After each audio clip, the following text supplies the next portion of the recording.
What is going on, everyone? My name's Boyd, and I'm back with some more Age of Mythology, the Titans action, spawning in the bottom of the map in the red color, playing as Zeus. His name is Mariano. His opponent today in the blue color, playing also as Oranos. Wait, did I say Zeus? No, I didn't. Yes, I did. I don't know. Kimo's also playing as Oranos this game. Very, very different from his last games where he was playing Oranos as well. And the map's Blue Lagoon. Kimo is currently 2-0 in this random series of games between these two players. Mariano just trying to sniff his win, see if he can get one against Kimo. A very difficult player to get a win off. He's very, very solid. And in order to win, you've got to really play very, very tough and very, very solid yourself. So we'll see if we can come up with anything. This map, very different to the Oasis game, the first game, because all food is normally forward. Mariano does have this nice side food here, but it's still technically forward. All the food spawns on Blue Lagoon. It spawns in a ring around your base like this. So it's very easy to figure out where your opponent's hunting or where they potentially could be hunting without even scouting it. Something that I think something that I think is a very valid criticism with some of the newer maps, like say for example Frozen Wastes. A very valid criticism of that map is that the gold mines are always on the outside of the map, so you always know where they're going to be. There's no maps where you might get surprised by them. And similarly here on Blue Lagoon, all the hunt is always going to be in a ring around your base. And we can even confirm that here by saying, well, there's the rhinoceros, and there's the elephant, there's the zebra, and there is the giraffe and the gazelle.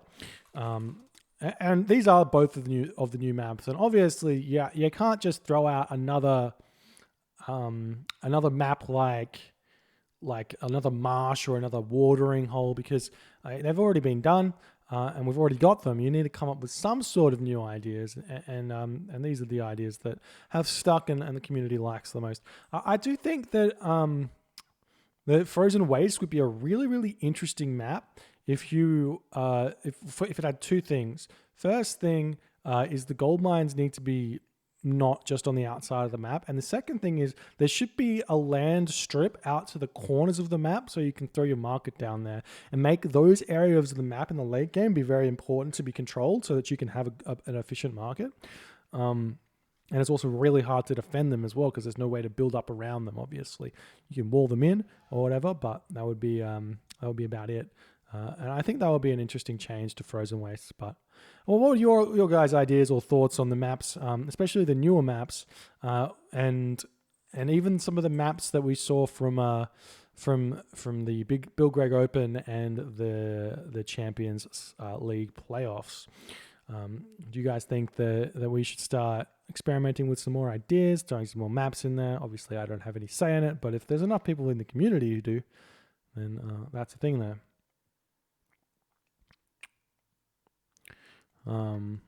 While watching this map, we can see players says you could do Land Madness from Age 2, where they have golden hunt in corners. I do like that idea. Corners very far away from your base though, very difficult. Frozen Waste needs some hunt variation, basically know where the hunt is without scouting. Exactly, that's another thing about this map, you know where it is. But that's also technically true with like every map in a way. Like the only maps where I feel like I don't know where stuff is like Alfheim. That's one that I feel like is very difficult to know. But most of the maps, I reckon you have that. I think there might be some confirmation bias there. Savannah is unpredictable. Yeah, I guess. That's just because it has a lot. Oh, yeah, it's got a lot of hunt variation. But all right, so Kimo's already in position, and this elephant here has been just killed. So Kimo may be able to push off that instantly. And we've seen in past games that Kimo's gotten a lot of value out of these oracles early, and we do see him going for it. There's the Valor. Villagers get pulled, and we'll see if he can escape here. He's deciding to turn and fight. This is actually a really smart idea. He bolts one of the Oracle heroes. A nice adaptation there from Mariano, because in the first game, He did not do this, and Jason now moving forward, going to be able to hit this villager here, push off that hunt. But there's the shockwave. One villager going to be going down. Centaur comes in, going to be able to snipe this other villager. We do see Odysseus coming out of that town center instantly for Mariano. Villagers turning back around, so they should be able to take these oracles down very, very easily. Meanwhile, Jason slapping away at the citizen will be able to get out of there. Terma coming through, plus Mermillo as well. Villagers almost finish off that last unit there. The Promethean Offspring does get away. Now they can return to their gathering food from the elephant days. Very, very important here. But it is looking like Mariano forgot houses, unfortunately. And that Odysseus was sitting on 99% for quite some time here. And looks like the Promethean somehow manages to survive while passing the town center. Gets very, very lucky there. Now the Catastrophe is going to come up to this top corner. We'll see. Oh, he's not going up there, but we'll see. We'll see. He's not going to... There wouldn't be much he could get out of hitting this location. There's only 300 food left. By the time he sends his units up there, it's probably not going to do too much. So he does just need to defend for the time being. Now we've got a good ball of units here for Kimo. 3 Mermillo, 4 Terma, ready to push forward and push Mariano off this hunt here. We do see Hoplites coming out. He's got a stable as well. Very, very far behind for Mariano. Is he going Centaur's Sylvan Law? No? Yes, he's got Sylvan Law. Now we can start fighting this one here.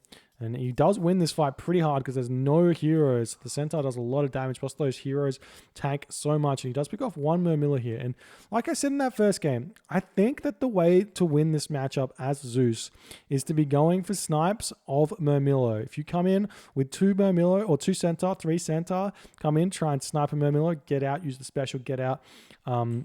It will kill one, get out, and you're going to be in a really good position come later in the game because the way that the macro of Oranos players tends to work with auto queue is that if you lose Mermillo, 1 Mermillo, it gets replaced by a Terma and a Mermillo, right? Instead of if you lose no Mermillo, then you get the Terma and Mermillo, and then eventually what will happen is it'll just be like a really big ball of Terma and not that many Mermillo left, and then your armor composition can completely win fights very, very easily. So we will see. Now the villagers over here mining away. Ooh. House getting targeted. This gold mine is very exposed here. And Mariano has to sit on his hunt over here in the corner. So this gold mine is going to get pushed off. I would have liked to see some ghost buildings get thrown down here. And Mariano does throw down the house. That's going to get picked off instantly there. It does give him a little bit of time. And this villager almost gets sniped there. We do see Mariano's house getting targeted as well. Looks like he is sitting at 54 of 55 population. So these houses do matter quite a bit at this point in the game. We do see him pushing out now. He's able to fight here. We see the units turning around. Nice fight for Kimo. He does have a shockwave available. Nice micro from Mariano to pull back, but those heroes need to get picked off. Almost losing this Centaur. It's at 1 HP-ish. Was that more than 1 HP? 13 HP. That's enough to take a couple of hits from a Terma or a Mermillo, but we do see him retreating into this location here. Pulling Kimo's units away from or into the town center. Still not putting those houses up, though. He's finally throwing them up. And he's still only going to be at 55 population here. As more of these Centaurs come in, trying to pick off those hero Mermillo. He's able to pick off 1. This is absolutely huge. Needs to be careful with these Centaur, though. I think there is a shockwave available. For, no shockwave available. And right now, while there's no hero Terma, like I said, I would just love to see Mariano just going a little bit more aggressive with these Centaur, trying to snipe units. But he's just not doing it, and it makes me very sad. Very, very sad indeed. Now the house is back up. We have watchtowers here. Nice play from Mariano to stay alive for the time being. Still no second town center for Kimo. He's throwing up his armory, and we've seen him do this build. Can't remember the game, or the matchup, but he went 1 town center, fast or semi-fast heroic through Hyperion and on this specific map. So he obviously feels like it's a good strategy for this map because you can push off gold and do some stuff. But you have to remember this is Zeus, and Zeus does not lose to 1 town center all-ins very easily at all. You see a raid coming down in this location. Does pick off 1 villager. Gets away without losing anything. And again, these Centaur being idle. This is not what you want to do. They are very, very useful units. You've got to be moving around the map with them. Have the APM to use them. Micro them incredibly well and get the value out of them. Holding them just like this, it's not going to cut it because if there's like 6 to 9 heroes for the Oranos, then the Centaurs start looking so scary, especially when Chaos comes in, which it looks like. I mean, Thea is not a bad option here either. Make those Stymphalian birds to counter the army, and get some Dryads out as well.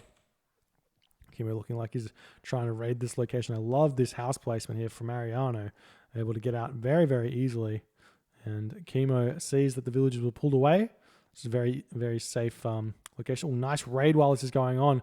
Pushes Mariano's villagers back, but they are... he's not running still. Almost loses this one, actually. In fact, he will lose it, but he will pick off a couple of these term and a boot, or at least he should with the special ability if he chases them. He's not doing it, though. Unfortunate for Mariano, but it's okay. Has to delete that house. Oh, that's unfortunate. All right.